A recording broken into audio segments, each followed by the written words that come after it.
Hi, this is Stephanie Hansen, and you listen to me every week as the host of the Makers of Minnesota podcast. But what you may not know is in my professional life, I help brands with social media strategy. I also help them with social media management. And currently, I have openings for 2 clients. Generally, when I'm your social media manager, I help you gather contents and assets of things that we can post on your Facebook, your Instagram, your Twitter accounts. We'll also do some LinkedIn posts if you have great business stories. But generally, I am the person that will help you write and schedule content for your social media feed so that all you're needing to do is talk with me a couple of times a month to get the calendar together or to talk about generally how you want your social media marketing to feel. And then I'm the person that executes the posts. I can also respond to messages that you get from people on your social media feeds so that you are doing the business of getting business for your business. If this is something that appeals to you, just let me know.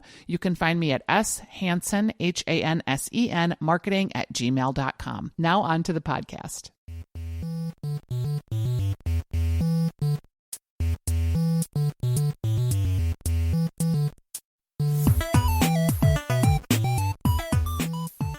Hi, this is Stephanie Hansen, and you are listening to the Makers of Minnesota podcast, where we're talking to cool people doing cool things. And today, I have someone that I feel like you could kind of be like my doppelganger in some respects. It's Jenna Redfield, and she is the founder of the Twin Cities Collective. Welcome to the program. Thanks for having me. You have a podcast in your own right, a very successful podcast. It's been almost, 3 years this month. Have you been doing it that long? Mm-hmm. Yeah. How did you start it?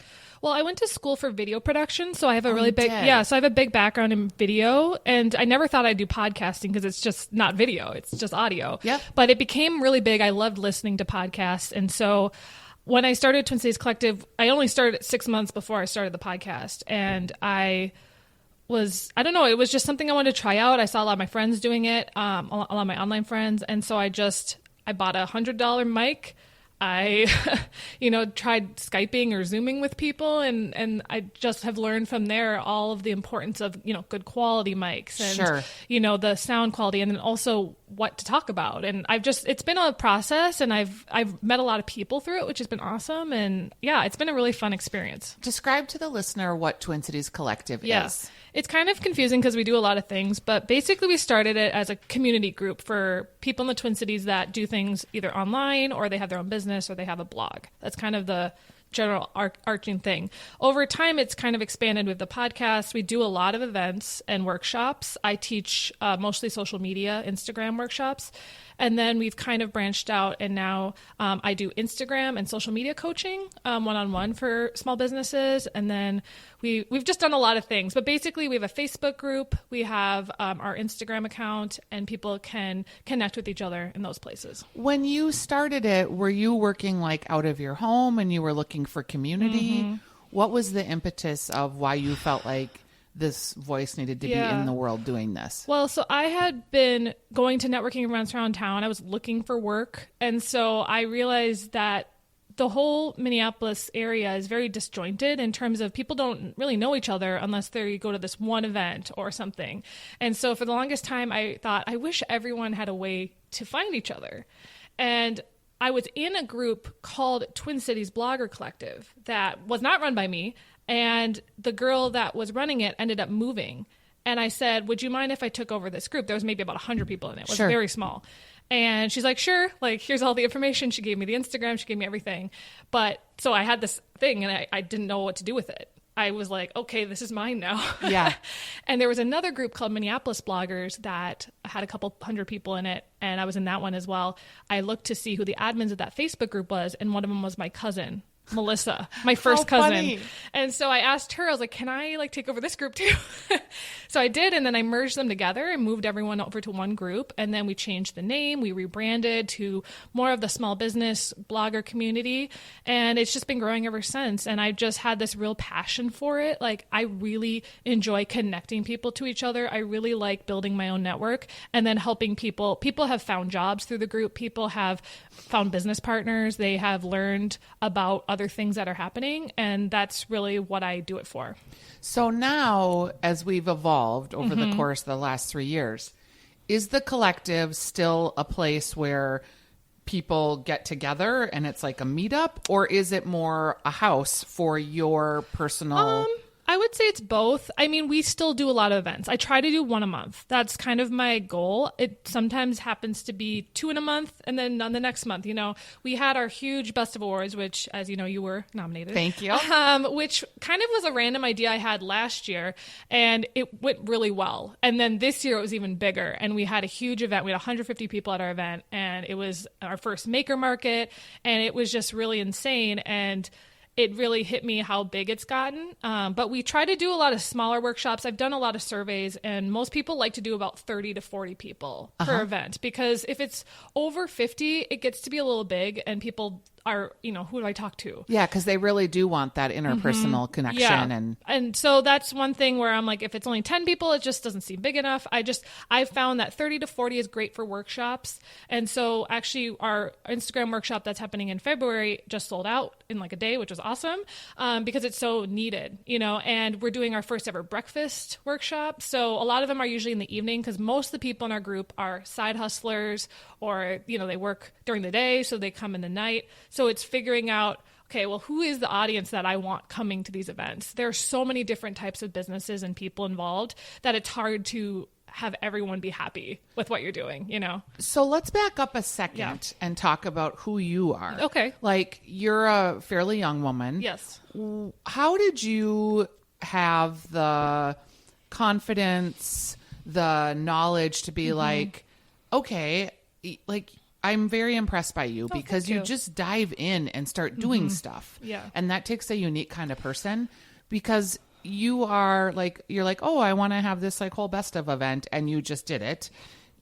What is it like? Who are you that you started this, and what are you looking for just as a person? That's interesting. Well, so I've always been very creative. I mean, growing up, I thought I was going to be a singer or an actress. Where'd you grow up? Minnetonka. Okay. So I grew up in the cities, and... Are you a Gemini? No, I'm a Leo, actually. Okay, so August, when's your birthday? 11th.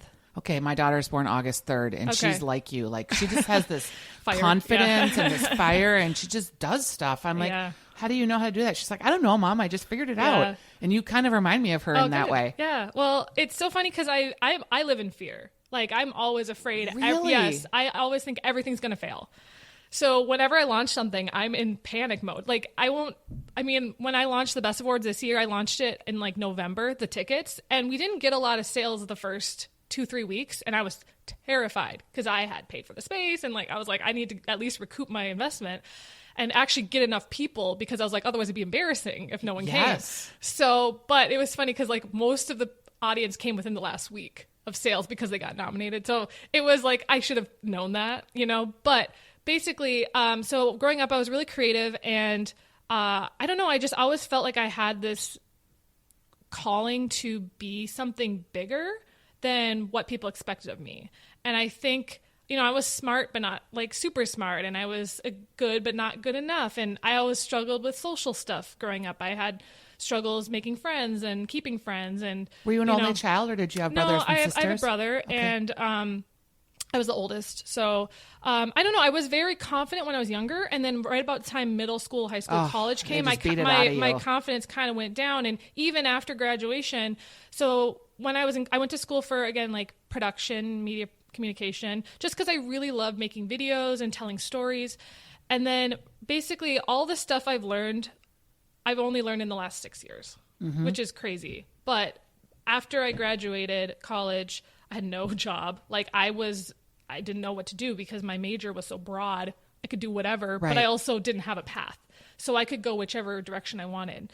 And so I ended up finding a couple of part-time jobs. At one time I had 4 part-time jobs, because I was just trying to piecemeal, get experience. Because a lot of these things that you do, like having a workshop, like having a podcast, they're not necessarily revenue producing activities. Not always, no. They may introduce you to connections that could hire you to do something, but... Yeah, so, I mean, that's the thing, is I've kind of learned over time, like, for example, the first business I started was filming weddings, because I had a background in video production, and that was where the money was in town for video, is weddings. Yep. Because that was where people were spending money. So I tried that, learned I don't love filming weddings, but I loved the idea of having a business. And that was kind of that spark for me that, oh, this is cool. I can have my own thing. I don't have to rely on getting employed or getting a job. Like I can actually make my own money. And then the second business I started was actually on Etsy. So I learned about the online space. What was that? I sold stock photography. So because I have a background in like video and stuff, I bought a DSLR camera, started taking photos of basically like products like computers and stuff, and I would sell those to people who wanted them on their website as stock photos. Yeah. And I sold them for $10 a photo. And I remember getting my first Etsy sale. I was in the car and I was so excited because I was like, somebody's actually going to buy this for $10. And I've made thousands of dollars selling stock photos on Etsy. It's crazy. I don't do it as much anymore. I've kind of gone away from it, but that really helped me get started with the online community in terms of I learned how to build a website. I learned all about search engine optimization. Yes. I learned about Facebook. I learned about Facebook groups, which have been instrumental in me finding connections online. I joined masterminds. I listened to podcasts. I basically spent 2 years learning all of this stuff before I even started Twin Cities Collective. So I really spent a lot of time really figuring out what I wanted. And then when this opportunity fell on me, I was like, I'm ready. Were your parents entrepreneurs? My dad kind of is.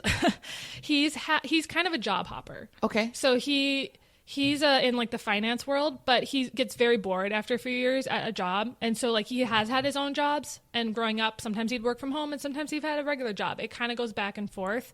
And so that was something growing up I could see I was that way too. I don't think I could stay at a job more than 3 years. Right. That would drive me nuts because I'm so all over the place in terms of I have a new idea. I want to jump out in that. And then there's other things I want to try. So yeah, I'm just kind of all over the place. And I don't know if that's just me though. I don't know if that was being raised in that environment, but I think it's just my personality. I think too, seeing that if that's what you saw is every 2 or 3 years, your dad reinventing himself and getting new opportunities, it maybe wouldn't be as scary of an idea of that there's always those opportunities. There's always someone that wants to hire you. And I think the older I get, the more experience I have, the more connections I have, I just feel like not as scared that I'll fall to nothing. Yep. And I think for all of that, and also my parents have been very supportive of my dreams, which not everyone is. A lot of parents are like, get a regular job, all that stuff. What does your mom do? She actually is a stay-at-home mom. She has been my whole life. We should say hi to your mom. Yes. Hi, Mom. Because she's a fan, She's apparently. a fan of Stephanie. I'm sure she'll be laughing at this while we're talking. What's your mom's name? Her name is Cindy. Hi, Cindy. How are you? You've raised a delightful daughter who I'm enjoying talking to very much. Yes, thanks.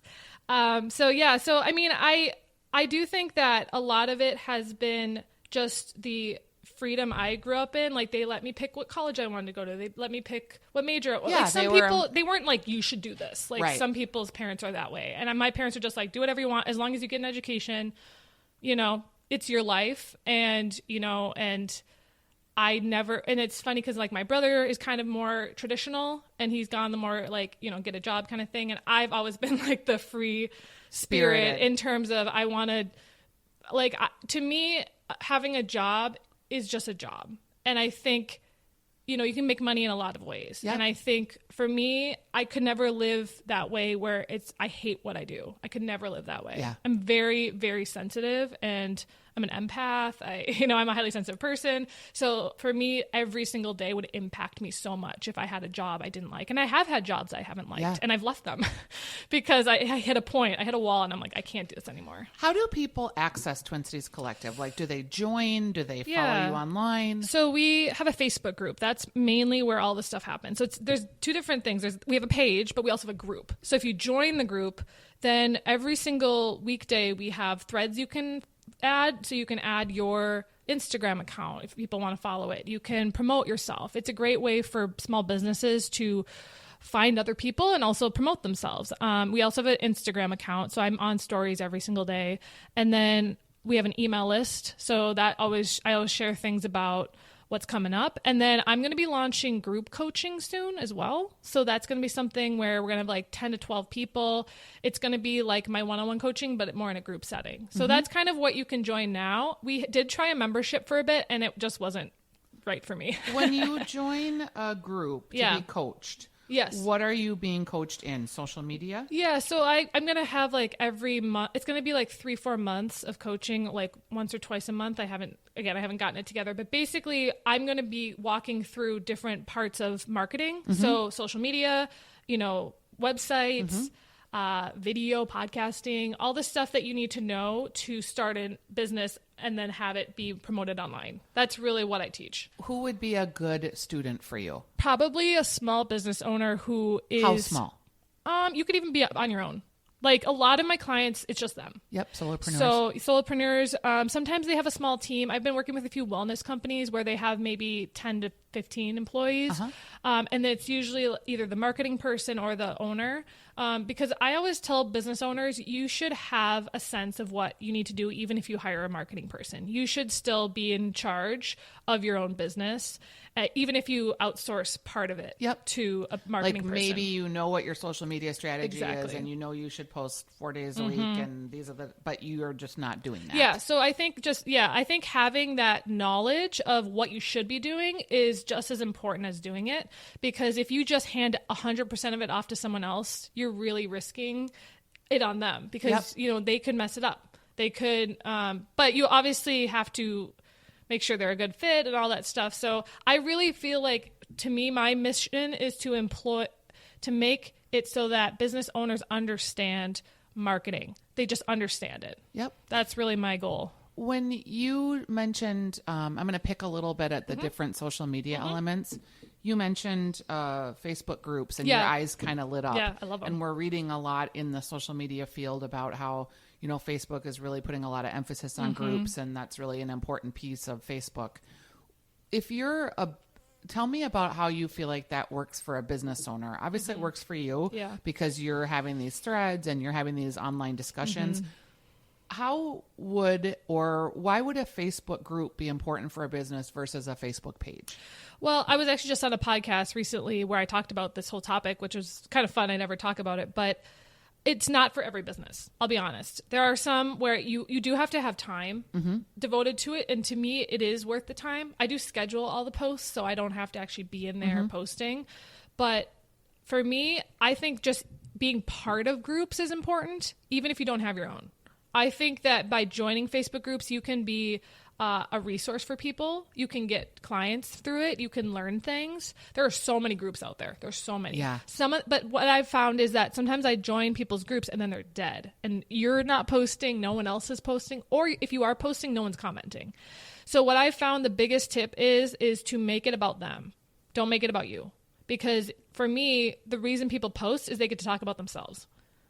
So an example, so I have a radio show called Weekly Dish, and we got really crazy about the Instant Pot, and we started a group because we didn't want to have it on our Facebook page because not everybody has these pots, but we wanted to have a place where people could talk about wins and losses, and so we created this Weekly Dish Instant Potters Facebook group.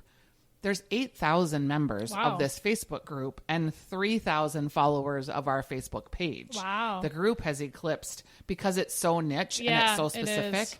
And people are posting recipes in there every day, or like, hey, I just got a new Instant Pot. I'm afraid of it. What's the first thing I should cook? Like, it's fascinating how different it is from just a Facebook page. Yeah, to me, a Facebook page is mostly promotional, and a Facebook group is more community. That's and a great more way to put it. Discussions, and that's why I like. So mine's the same. We have about 3,000 in the group and about 1,000 on our page. So it is bigger than our page. Yep.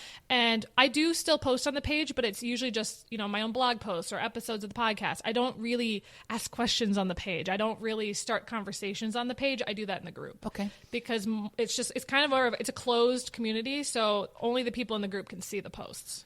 A lot of small business owners come on this show, or just business owners in general, come on this program, and social media is sort of the bane of their existence. I get that a lot. They enjoy it personally, but they don't love doing it for their business. They don't want to be attached to it 24/7.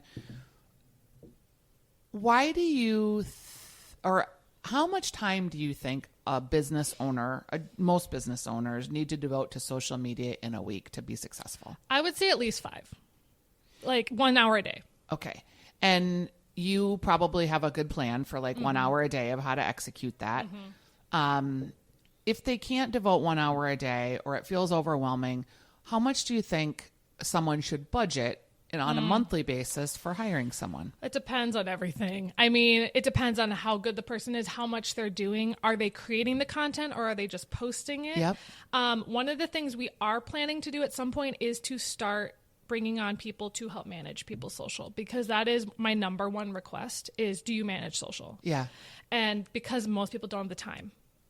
And I think it depends on how big your company is. It depends on a lot of things, but people charge, $20 to $50 an hour, and so it's figuring out like, okay, well, what can I afford? How many hours? Do you bring someone in eternally and have them be part of your team, or do you outsource just that to a freelancer? Yep. There's so many options.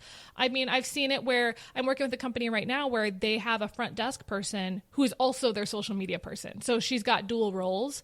And so I'm really working with her because that's not her main job, but it is the job also to do social. So and to teach her sort of some of the tricks of the trade. Because so I would say younger people do get it more. They are faster at learning it because they're already on there themselves. But a lot of the times they're not trained in the strategy. Right. They just know how to. So I always say, don't just give it to your kid because they don't know the marketing strategy. They know how to use the app, but they don't know how to actually make it work to be profitable content. Mm-hmm. So learning that is really important. And I think, too, it changes so much, Oh, right? yeah.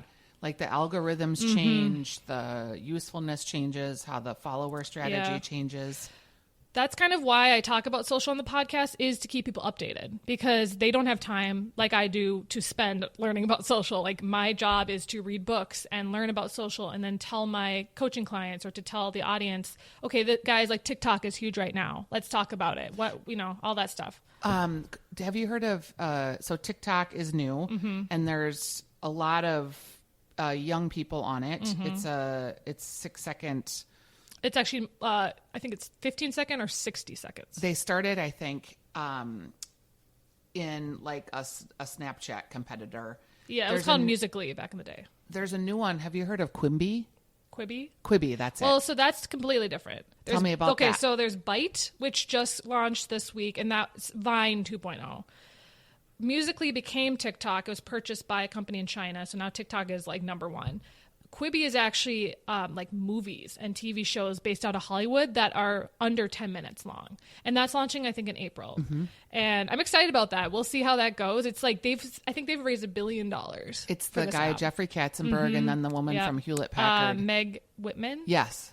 I've been paying attention to that. I actually want to do a video about all three of those because I think a lot of people are like, what is this? All of that. And there's been a lot of weird conversation about TikTok being run by Chinese people. Yeah. Is this just a way to hack, the United States social media infrastructure?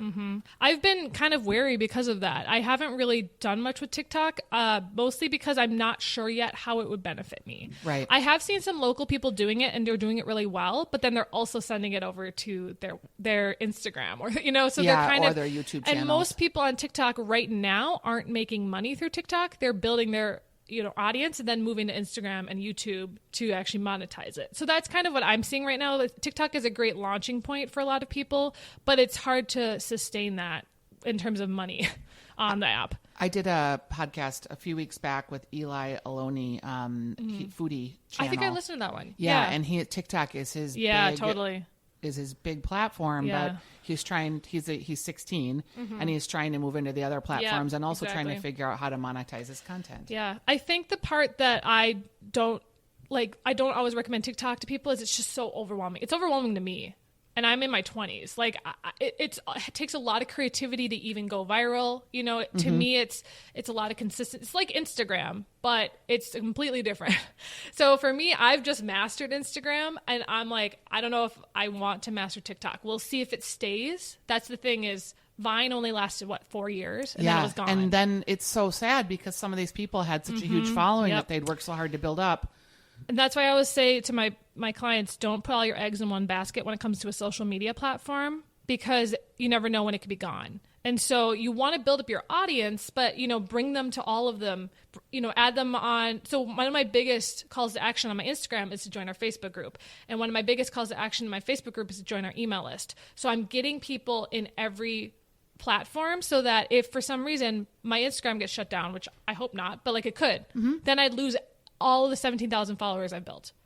Versus if I had an email list, I have an email list of about 2,000. Like I have those forever. Do you think email's coming back? I just did a video on this today. I think so because the algorithm isn't affected by it. You go straight to the inbox, and if you're subscribed, you will get that email. And I think that we take for granted that, that if I send an email to someone, they will get it. It's sort of like, this is like so old, so just bear with me a second. Your mom is going to be laughing. Yeah. I worked in advertising for many years, and then at some point I started a printing and direct mail company. And direct mail goes right into your mailbox at your home. Yep. Until computers, there was nothing that did that. Yeah. And even now, like there is no spam filter on your mailbox. You literally have to get that mail. You walk it maybe to the trash, but there's that 45 seconds where you're paging through it. And I don't know how many catalogs you got at Christmas time, but I was like my poor mailman because direct mail still works. Oh, yeah. And people are like, oh, print is dead. And it's different. It's changed. And a lot of these like online companies are trying to get your email address, your mailing address, because you're right. They're having to hit you in all of these different platforms. I think the biggest thing that I say is have a mix of all of it, because people will hear about it one way, but it won't actually hit them until they see it in another place. They hear about it. The old adage is you have to hit you have to be in front of someone's eyes 7 times. And it's actually double that now. Because of how many marketing messages we're getting hit with. And so that's why I don't like to think of it as marketing. It's education or it's promotion of others. Like I always think audience first. And I think that most businesses think us first. Sure. How are we going to get our message? No, how are they going to connect with you? And I've read so many great books this year about like storytelling and how to really connect with people. What would you recommend? There's this book called Stories That Stick by Kendra Hall.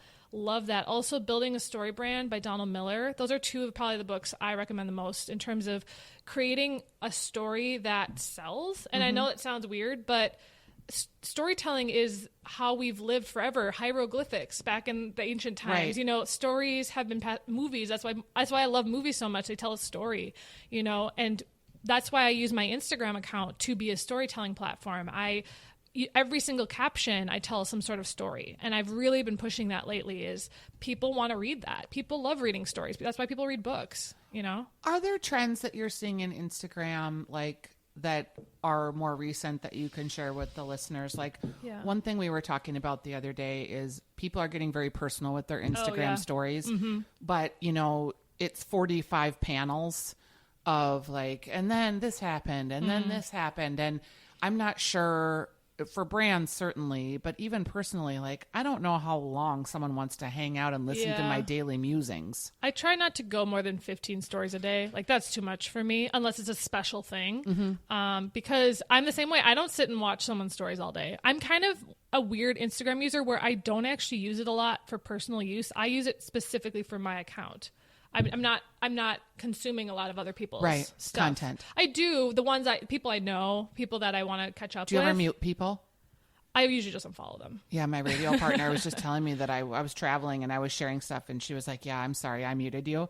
I was like, "What? What? You muted me? This is terrible." Yeah. She's like, "Oh no, I invite you back later on." Well, so what happens is sometimes it shows at the very front the people that you're interacting with the most. And so for me, on your stories, stories has an algorithm too. A lot of people don't know that, but basically the ones you interact with the most come to the front, or the stories that most people have been interacting with the most. So my always recommendation is to do at least 4 or 5 continuous stories, because people will keep clicking next to hear the whole thing.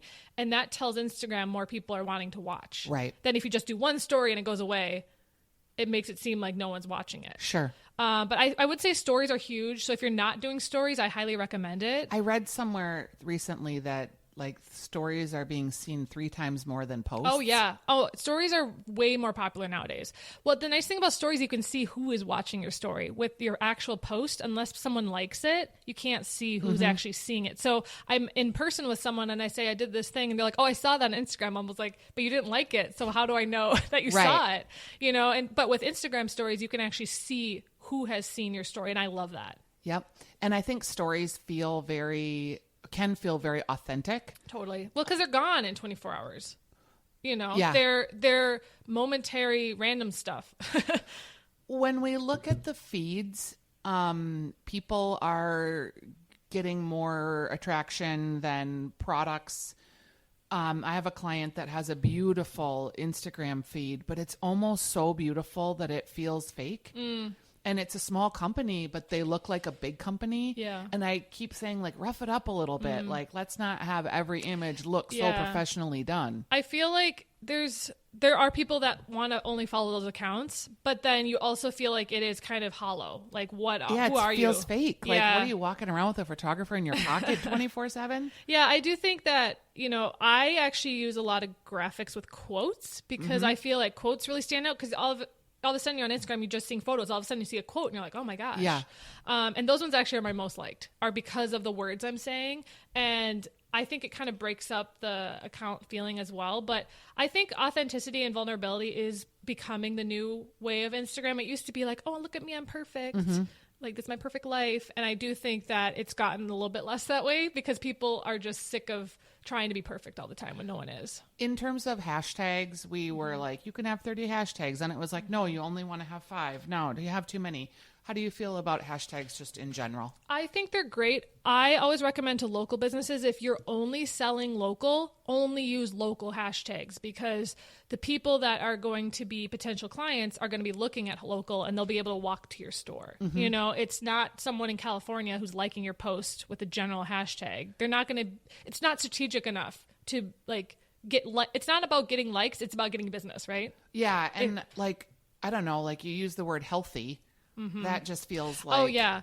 I don't like random hashtags. I find them annoying, but I use a lot of like MN creative or MN small business. Like I do a lot of the ones that people are actually following because they want to find new businesses or they're a business themselves and they want to connect. So if you look at my Instagram and look at my hashtags, I use basically the same hashtags every day.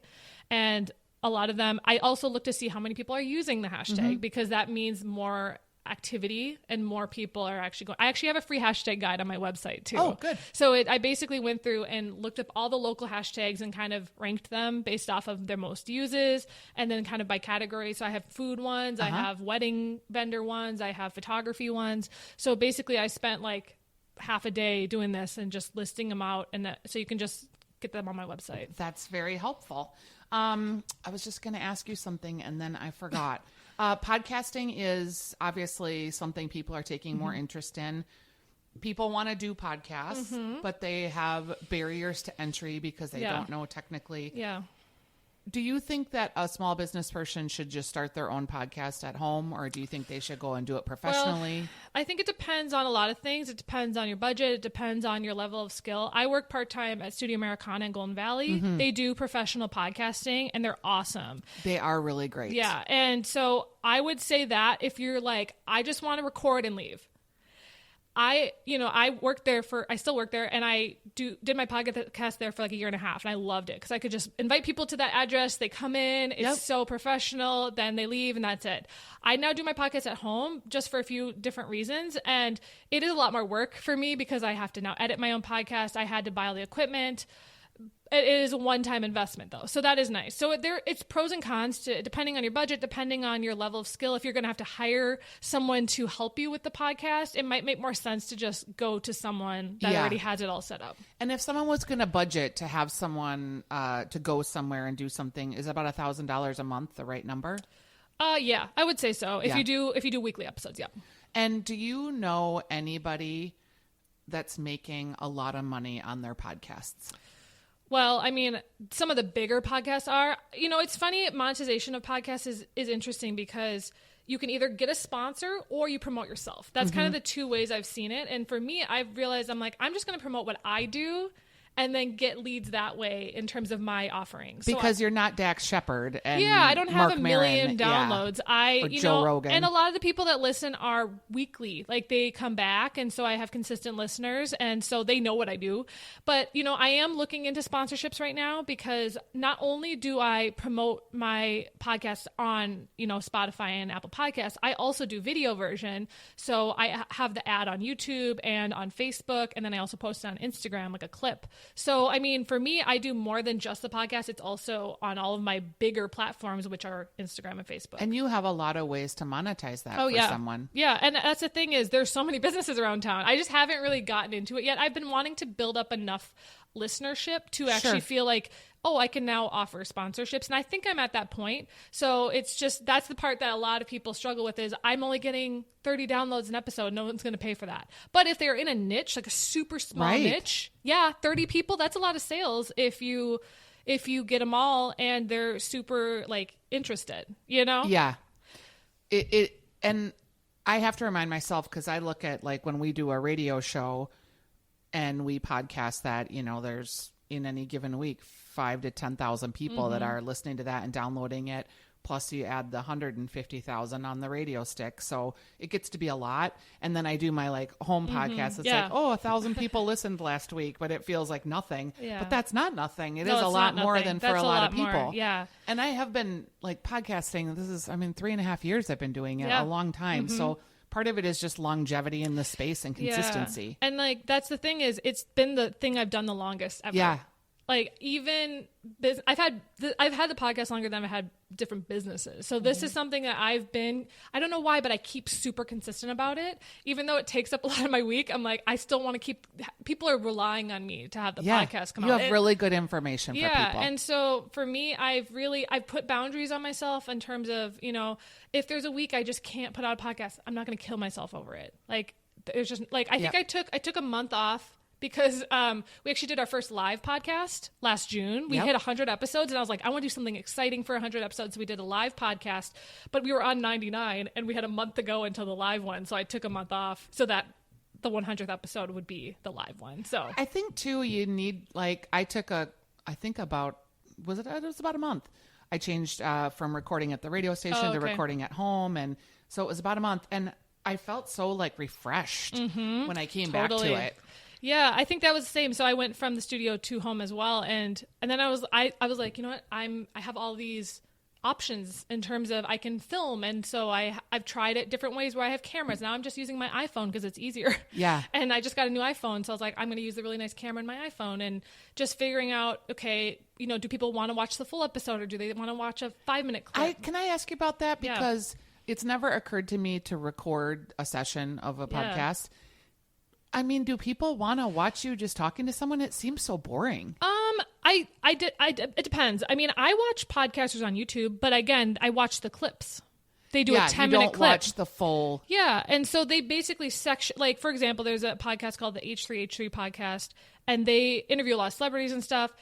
And basically they have a couple cameras and they kind of switch back and forth, but basically it's like a YouTube video. They're talking about something that's interesting, and it's only for 10 minutes or whatever it is. And it's about one topic.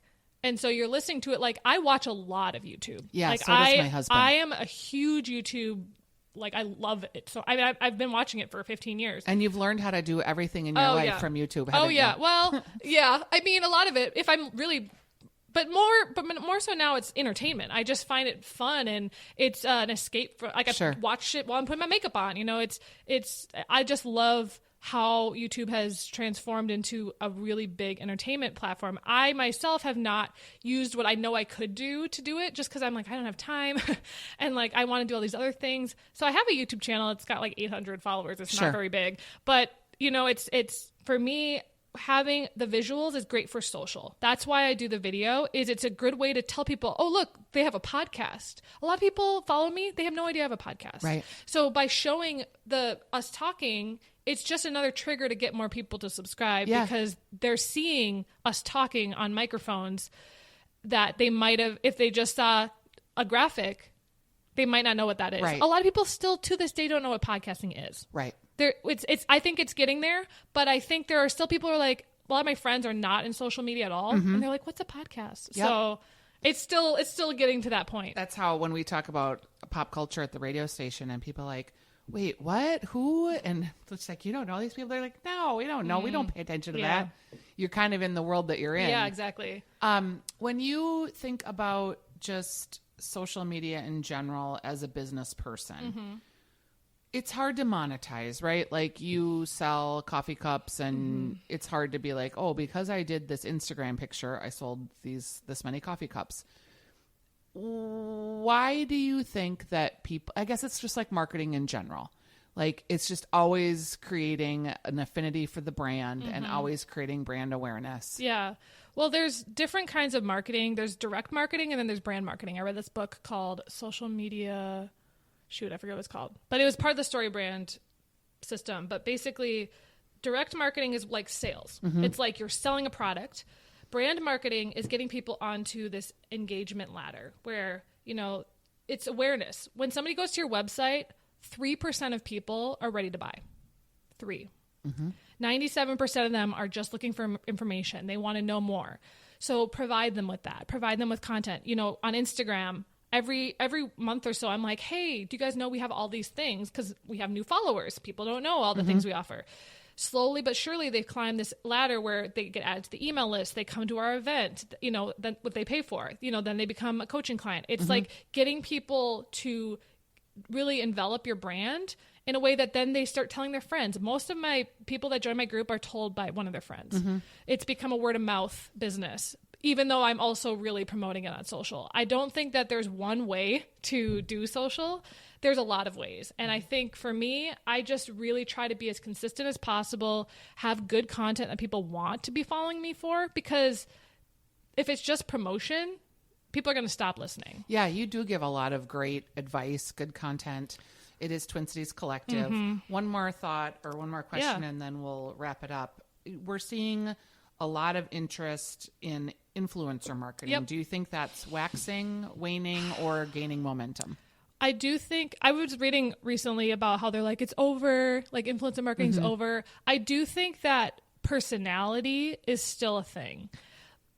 I do think that going into a restaurant saying I'm an influencer, give me free food is not going to keep going, because I don't think businesses have seen enough success from it. But I don't think it's going anywhere in terms of, I do think that people are going to be big names, and what they tell their audience will follow them and do that. David Dobrik is a huge example on YouTube. If you've heard of him, he's out of LA, but you know, he posted on, he's got like 20 million followers or something, but he posted something on his Instagram story about a new app that he was developing where it's like a Polaroid camera, and it became #1 on the App Store that day because he posted it one time.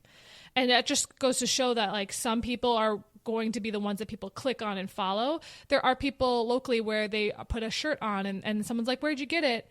Oh, I got it at, you know, Every Eve. And then they go to Every Eve and buy it. That is something that does happen, but it's hard to know. And I think with influencer marketing, a lot of it depends on, I think people do it wrong where they hire, like I got invited to an event and it was like for some alcohol. And I'm like, I don't drink alcohol. Like they don't know that, like they just saw that I had a lot of followers and didn't really do any of the research into me. So I think that's stuff people do wrong, is they're just adding random influencers that have nothing to do with their business.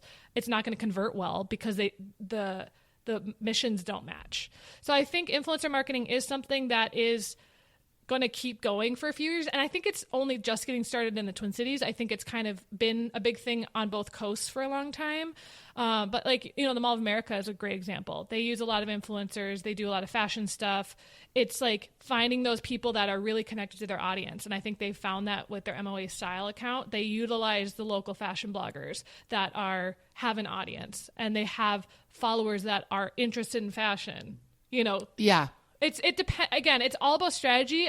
We did an influencer marketing panel last year, and that was super interesting to me.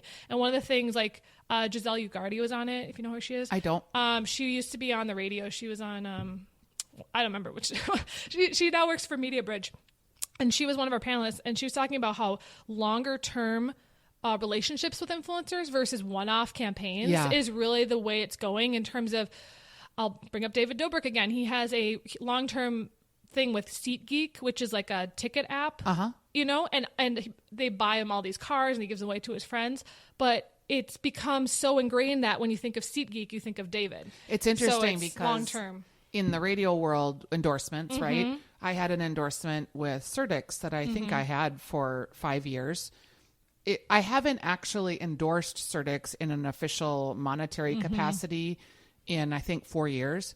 But people still bring it up all the time to me, to them. Yeah. We talk about it because they're like, yeah, we thought about hiring you as an influencer, but everybody already thinks you work for us. So there was no advantage to them. Yeah. I mean, there are things I talk about a lot that I'm not getting paid for that I just really love. And so like Squarespace is one. Like I have my website on Squarespace. I talk about it all the time, but I'm not getting paid by them. Right. I know some podcasters are, but I personally use it. And so I always tell my clients like, hey, this is what I would recommend. And that it's a great opportunity. Yeah. So, I mean, I do think influencer marketing, it's such a hot topic people want to talk about.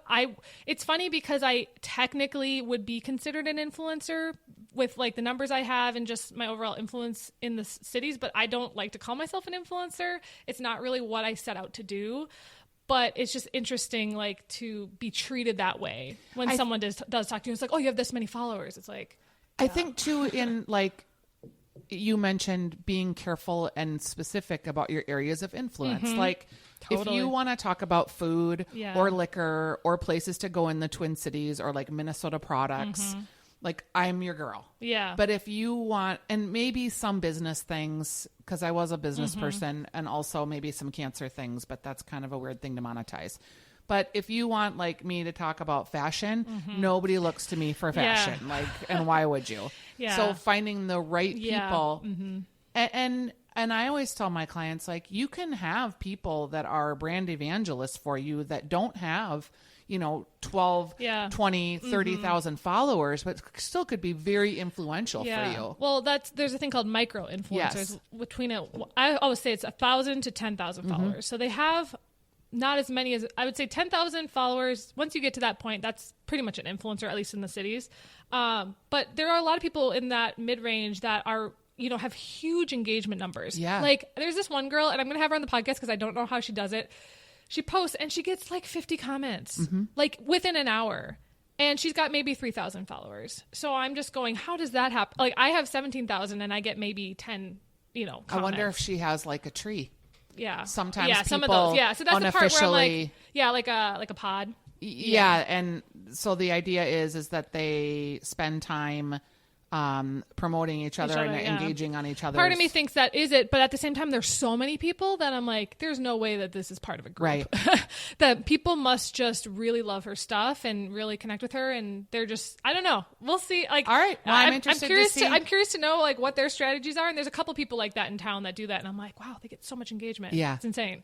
We have been talking to Jenna Redfield. It's Twin Cities Collective. Do you have anything coming up that you want to promote that people can access? So our Instagram workshop sold out, so we're doing an add-on session. I'm not sure when it's going to be. It's going to be in March. And then we are going to have another, I haven't announced this yet. We're having another workshop on photography in March as well. And then I'm going to be launching group coaching, hopefully either in March or April. So if you want to join that, it's going to be 3-4 months of strategy, kind of the stuff I was talking about today, but really more in a small group. You can ask questions. It's all about making social media work for your business and not just something that wastes your time. And people can follow you at Twin Cities Collective. Or my personal is Jenna Redfield. And joining your Facebook group. What's your Facebook group? So if you just type in Twin Cities Collective, there's a page and a group. Just join, like both or join both. It's the first one that pops up. Thank you for coming and being on the program. Thanks for having it was me, great Stephanie. to talk with you. Yeah.